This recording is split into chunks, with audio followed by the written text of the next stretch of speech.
This past Sunday in the United States was Mother's Day, and I suspect many of the folks in the room celebrated Mother's Day with the women in your lives one way or the other. And I had the pleasure of enjoying it with my wife and two of my kids. My oldest daughter, Grace, has been out of college for a year, so this was her first year in the real world, dealing with life as we all know it. And growing up, Grace was always, being the oldest, she was always very stoic. She was always very confident, never let anything bother her, never let her sister or brother see anything bother her.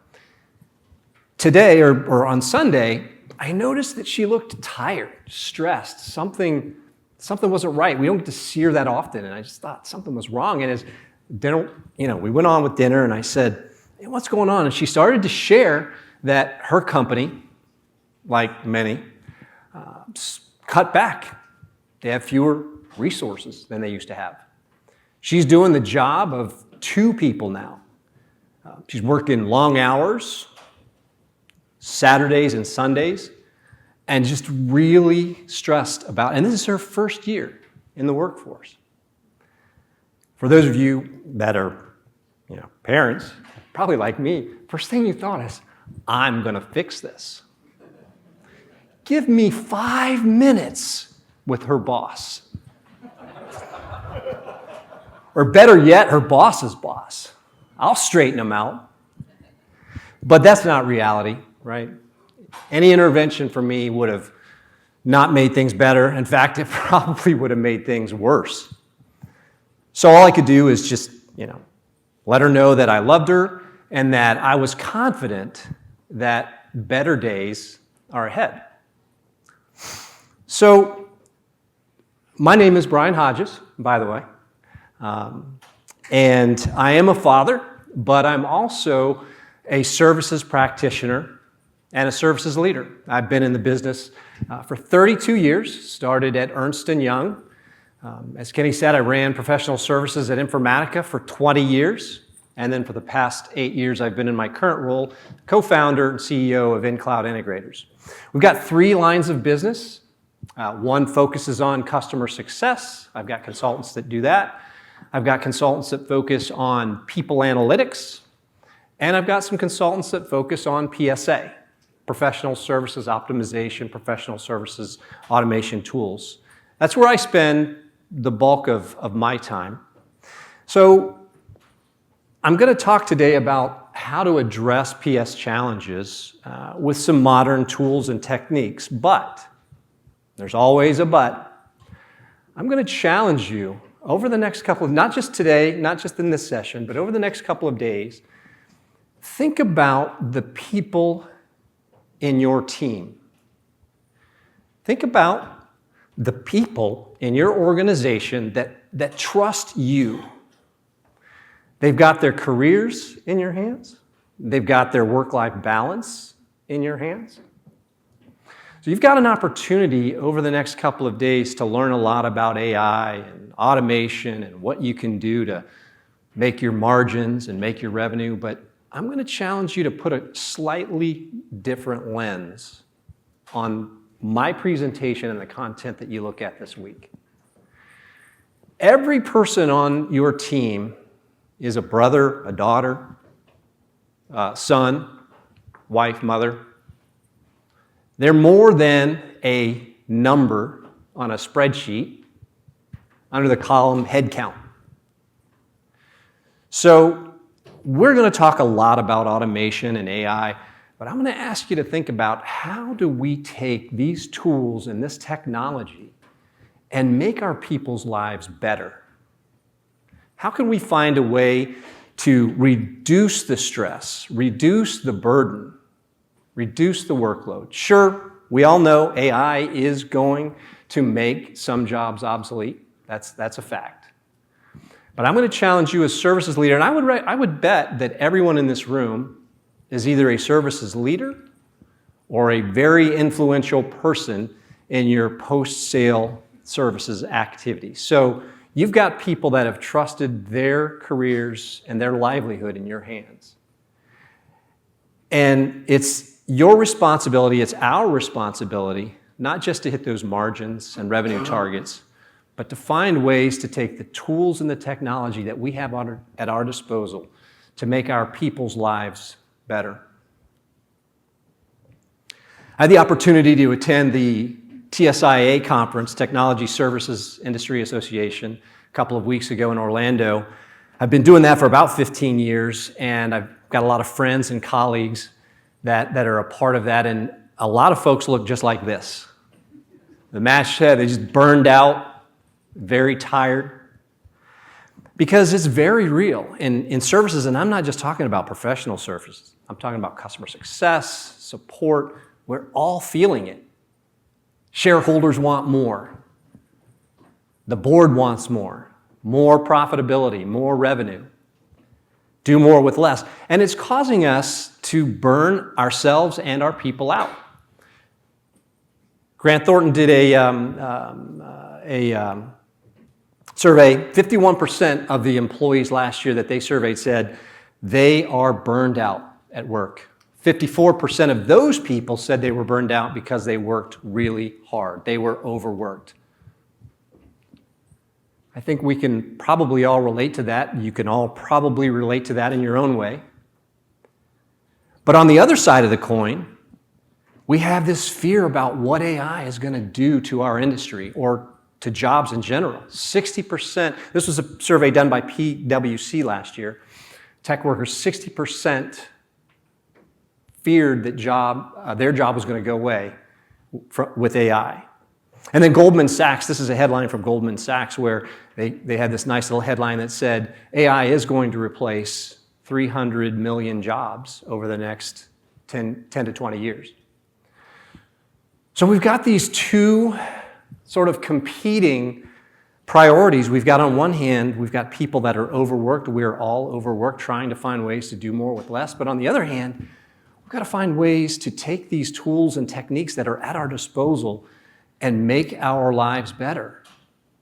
But not just replace people, to make their job better and easier and to do more. So what I'm going to cover today is some friction points that I think are really common for a lot of us as services leaders. And I'm going to try to put an angle on it of where are the places that your people are probably feeling the most pain. And I'll talk a little bit about where you can leverage AI and automation for some real ROI and some ideas to reduce not just the burnout, or to reduce the burnout and not just the cost. And then finally, I'll talk a little bit about a framework that you might be able to use. Many of you probably have some sort of change management process already in your organization, but I'll put one on the table to consider to use as you go forward as well.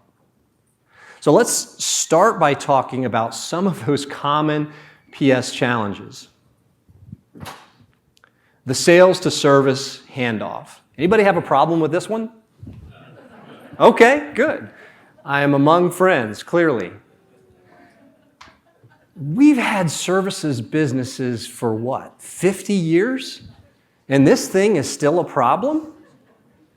How many have been on a call with a consultant and saw them berated by the client because they asked the question that was already asked 20 times during the sales cycle? Anybody see that? That is a cringe-worthy moment.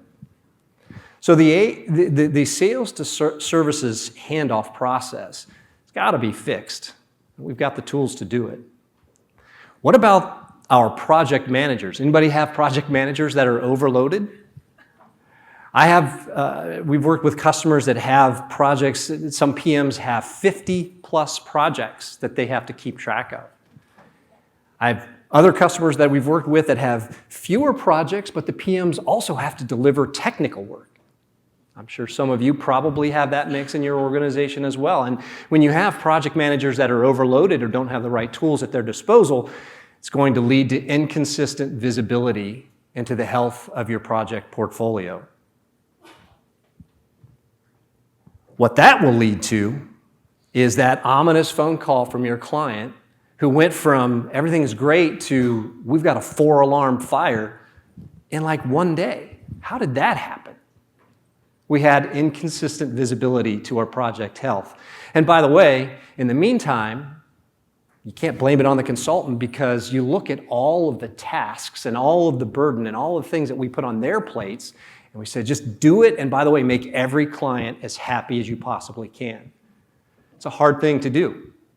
And then my last one, and I'm going to be careful with this one because as I walked in the room, I did see that there were probably a couple of my customers in the room. So I'm not talking to you. This was clearly part of our CS practice or part of our people analytics. So if I got in my PS customers in here, this is not you. You're great.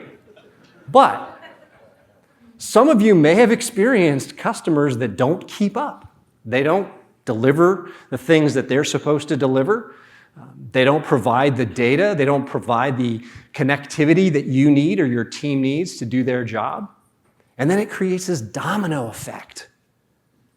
And suddenly you've got to redo all of your project plans. You've got to figure out how to make all of this work. But somehow it's your fault or it's your team's fault.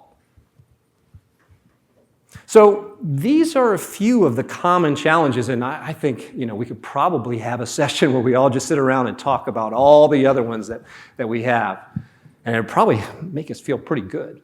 But we do have tools today to make some of this stuff go away. I'm going to start, if you think about the data, does anybody know what a zettabyte is? I had to look this one up. A zettabyte.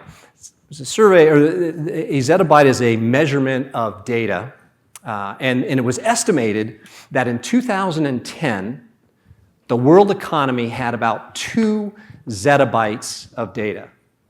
A zettabyte, by the way, is 1 trillion gigabytes, to kind of put that into perspective. So we had 2 zettabytes in 2010, roughly.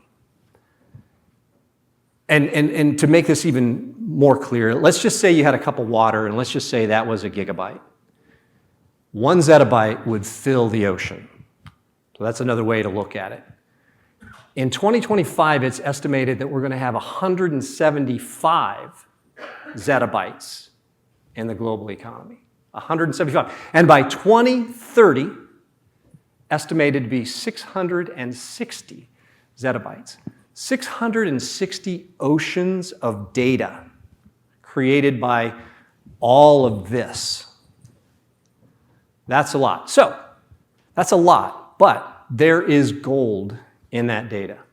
There is a lot of value that you can get. And so when you take the data that you have available from your PS organization, from your CS tools, from your support tools, from your sales CRM tools, there is a ton of opportunity to take that content and make your consultants' lives easier. We have tools that pile analytics, that surface risk, that find ideas and opportunities for improving your projects. You can add AI to that to do predictive analytics to figure out where projects are going to go south before they go south. And then you could take all of that and tie it together with automation to make not only your consultants' lives easier, but make your practices run more efficiently. A few things that I've already mentioned is leveraging the AI capability to look at risks earlier in the process and prevent some of those out-of-control escalations. Automating tasks. I know that the Rocket Lane team is looking at this, and I think there are a lot of companies that are doing it, is looking at the click level, the amount of friction and work that can be reduced using their product or using AI tools that are available in the market. So finding ways to look at the work that your consultants do and reduce some of that minutia that takes so much of their time. Standardizing on handoffs and project templates and finding ways to create a more seamless delivery process for your services people, especially those that are new in your organization, that may have only been out of school for a year and don't have the 10 years of experience that some of your most senior consultants. leveraging templates and automation to help them get a quick start on the work they do is going to go a long way to help reduce their work friction. And then finally, using actionable dashboards.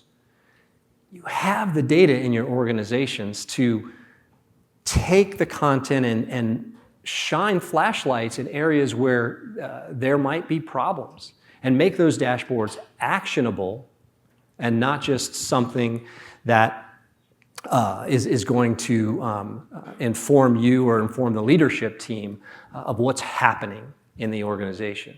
But we have to mind the fear. Remember what I said a moment ago about PwC survey. 60% of your team, potentially, believes that their job is going to go away with AI. So you are likely to encounter some resistance because they're fearing, even though they're overworked, they may be fearing that their job is going to be replaced. And even if you find a way to get all of these tools put into place and you've created great synergy and you've created fantastic gains for your organization, if your team has low morale, eventually it's all going to come crashing down anyway. So my suggestion to you all today, as you look at and listen to and see all the ideas and opportunities that we have to automate, leverage AI, is to try to change the narrative from replace to relieve. We're going to relieve the friction. We're going to find ways to make our lives better. I like to say we're going to automate the burdens, not the brains.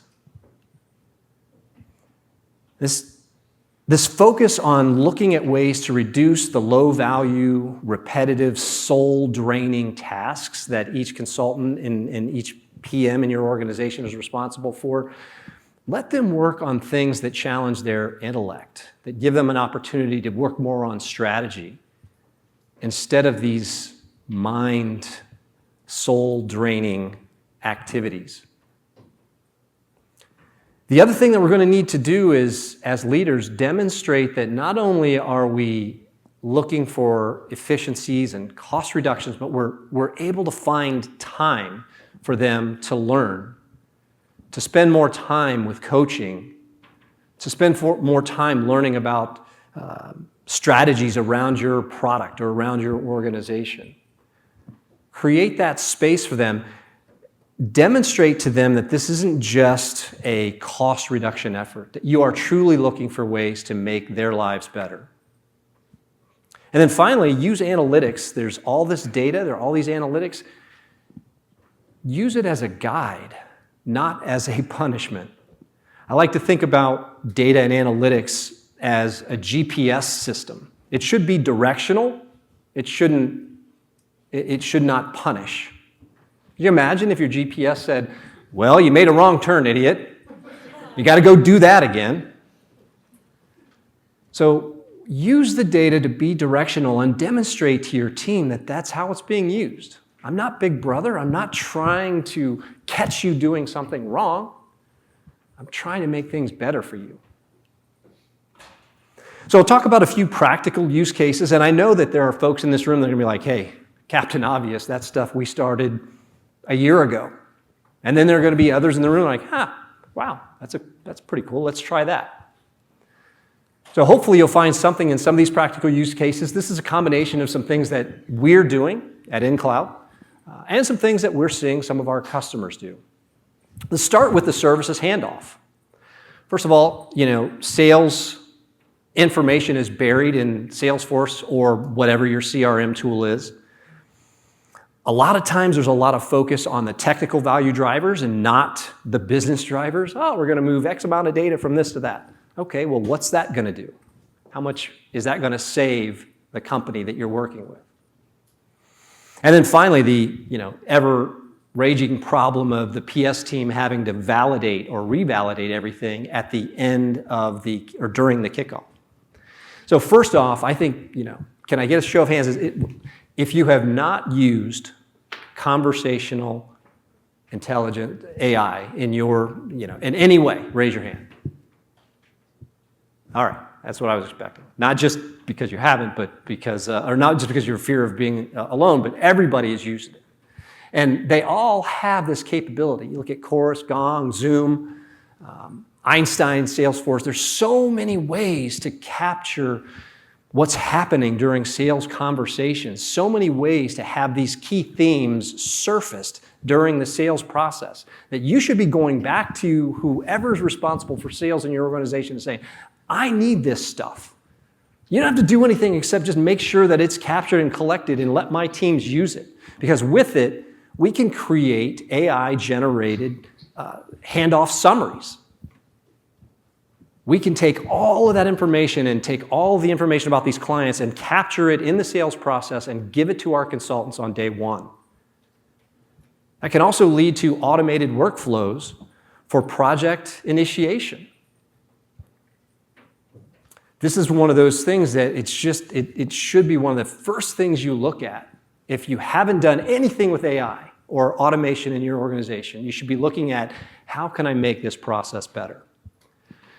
What about the watermelon? I'm sure by now we've all heard about the watermelon, the client that's bright green, all the status reports are green, everything's great. But then you cut in just a little bit, you look at the detail, and suddenly it's bright red in the middle. Risk signals are often buried in the unstructured data that you've got within your organization. Status reports are sugar-coated. Your consultants don't want to tell you that they screwed something up. Hey, I really screwed up over here, so I'm going to mark this red. That's not the way it works. A lot of times these status reports are sugar-coated. And then the other issue is that a lot of times there's a big gap between when our consultants talk to our customers and the next conversation they have. So there's a lot of problems with sentiment tracking. And if you leverage the tools that are available, you can use things like, I've seen one client, for example, have this project intelligence engine that actually takes all of this unstructured data and looks at ways to identify risk throughout their project portfolio. You can have AI help with your project status summaries, looking at Slack, looking at your email integrations that you have, just taking note of all of these interactions you have with your clients to help automate this red flag so that you're not counting on the sugarcoating from your consultants. And then finally, passive sentiment monitoring, pulse surveys throughout the scorecard. Here's one really cool idea. When you launch your initial contact with your client, and this is something you can do really easily within Rocket Lane, send out a pulse monitor just to some of those key team members to say, how are you feeling about this project day one? Are you excited? Is this the end of a long road? And again, you all have different organizations and different products, so there's a unique way for you to do it, but I would suggest if you're not doing it, think about it. Send out a little pulse survey at the beginning of the engagement and see what the client's temperature is. And then I further recommend that you continue sending some of those out as the project goes on. Because how many of you have had this call? 4 months after the project ended, you get a call from a new sponsor at the organization that you worked with, and they said, hey, this project was crap. You guys didn't do half the deliverables, and it's complete crap.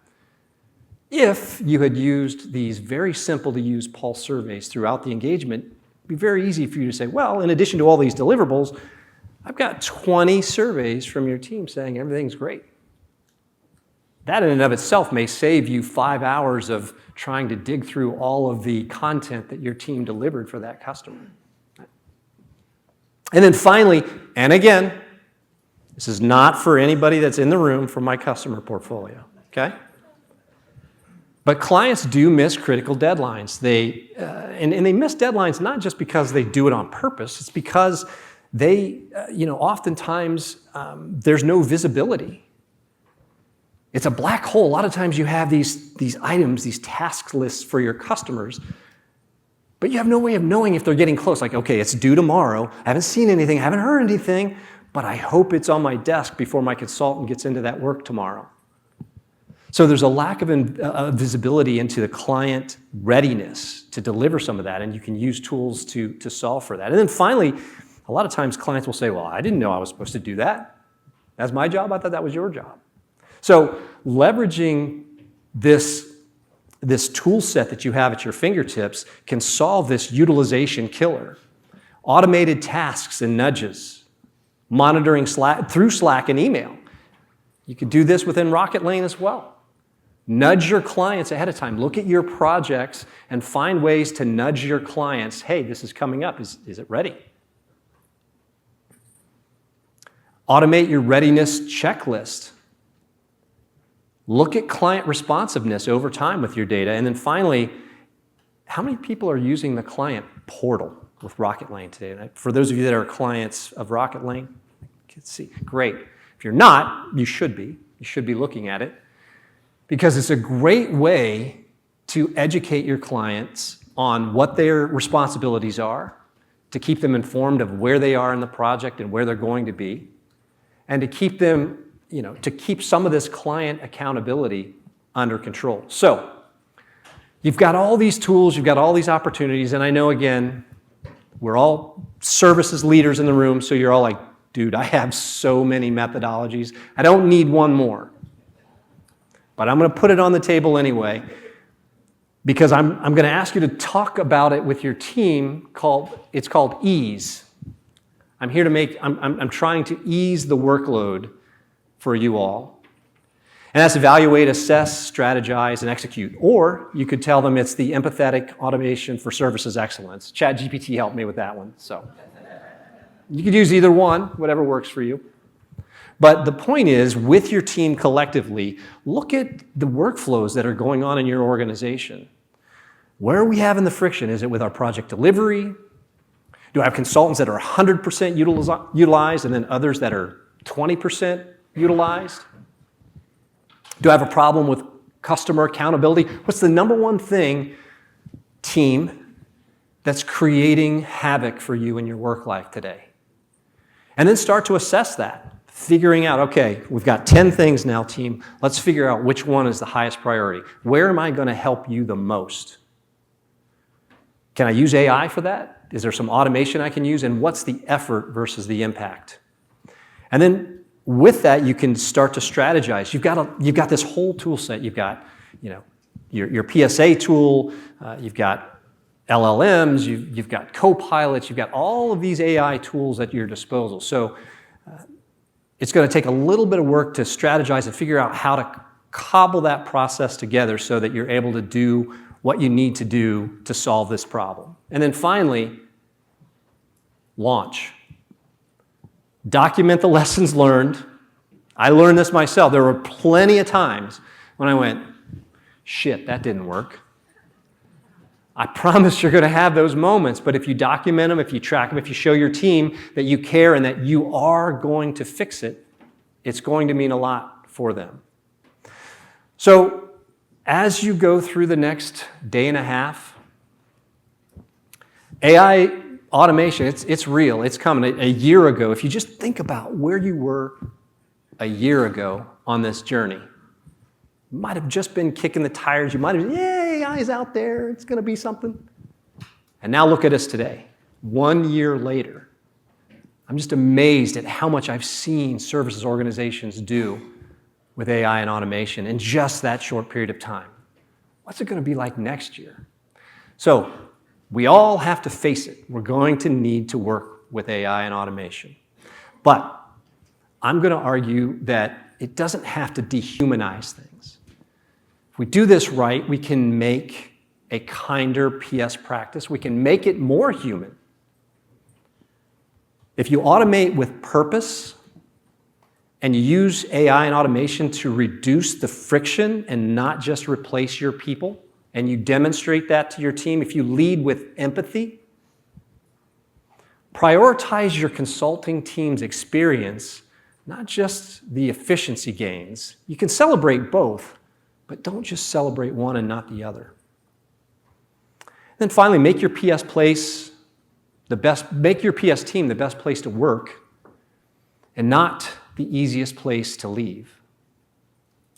As you go back to your practices, hopefully you're going to get a lot beyond that great gift bag. By the way, shout out to Rocket Lane. That gift bag is something else, right? I felt like I was like at the Academy Awards or something. But you're going to get a lot more than the gift bag out of the next couple of days, I hope. And whatever you get out of the next couple of days, I hope you take it back to your team and you make their lives better. Thank you.